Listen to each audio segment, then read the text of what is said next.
Peacemakers or truth speakers. In Matthew 5, verse 9, Jesus said, "Blessed are the peacemakers, for they shall be called the children of God." The Amplified Bible puts it this way: "Blessed are the makers and maintainers of peace." Clearly, God places a lot of value in both making and maintaining peace. The sentiment of Matthew 5 verse 9 is echoed in Romans 12:18. Do the best you can to live in peace with everyone. That's from the easy to read version. And many Christians seem to live by this verse, which is a good thing up to a point, because the verse says, do the best you can. Other translations say, as far as it depends on you. This is not a commandment such as, forgive anything you may have against anyone. Mark 11:25 Good News Translation. In that instance, Jesus told us to forgive. He did not tell us to try to forgive if it's possible. But keeping the peace is different, because if we are to put God and his way of doing things first place, keeping the peace will not always be possible. The reason that it will not always be possible to keep the peace, if you put God first in everything, is because speaking the truth is more important than keeping the peace. And when you speak the truth, in love, the chances are some people will get upset. There are those who argue that it is not loving to upset people. But look at the example of parenting. Some parents let their children do pretty much what they want.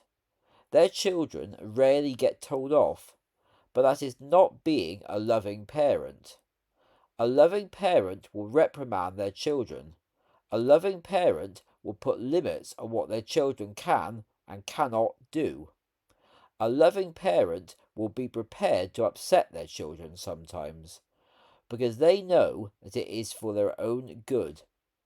It is all too easy to keep quiet and say nothing in order to maintain the peace, but that is not a loving attitude. Let me give you some examples of how speaking the truth will almost certainly upset some people.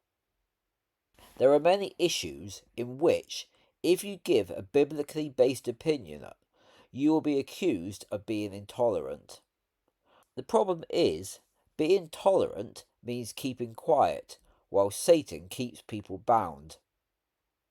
Or, take the subject of healing. If you mention that faith is vital in receiving healing, people are almost guaranteed to get offended. How dare you suggest that someone isn't healed because of lack of faith? It should never be our intention to upset people. But at the same time, it shouldn't bother us if people get upset, provided we are sure that we are speaking the truth in love. Do you remember that guy from the Bible who seemed to have a knack of offending people? What was his name? Oh yes, Jesus. Jesus had the very nature of God. Jesus was consistently walking in love. And yet, because Jesus also spoke the truth in a loving but uncompromising manner, Jesus upset people. If some of today's Christians had been with Jesus, they would probably have said things like, Jesus can't say that. Doesn't he know it's not politically correct? Why does he need to upset people all the time? Can't he be more tolerant? If Jesus keeps on talking like this, he's going to get himself killed one of these days.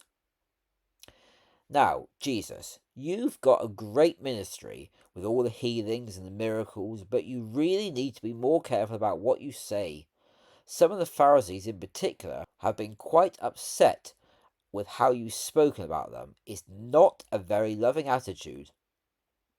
As Christians, we need to accept that, without compromising what we believe, it will not always be possible to maintain the peace.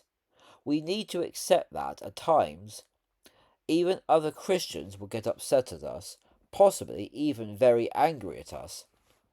But the same thing happened to Jesus and to the apostles.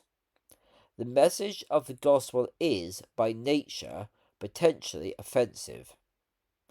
Isaiah 8, verse 14, in the modern English version, says that God is a sanctuary, but at the same time he is also a stone of stumbling and a rock of offense.